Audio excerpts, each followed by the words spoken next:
Si Bongbong Marcos naliligid na ng sindikato. Baka hindi nyo alam, sindikato ng smuggling, sindikato ng illegal gambling, sindikato ng droga, nakapaligid na po, nakaposisyon na sila, mga kaibigan, ng mga hive killer, yan na nakapaligid.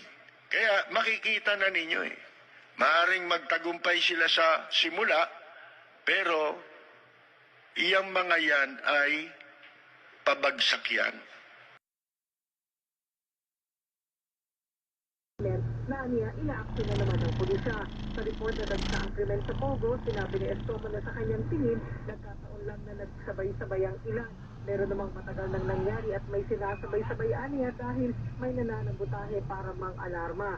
Sa pagtatanong ni Senator Ronald Bato de la Rosa, sinabi ni Estomo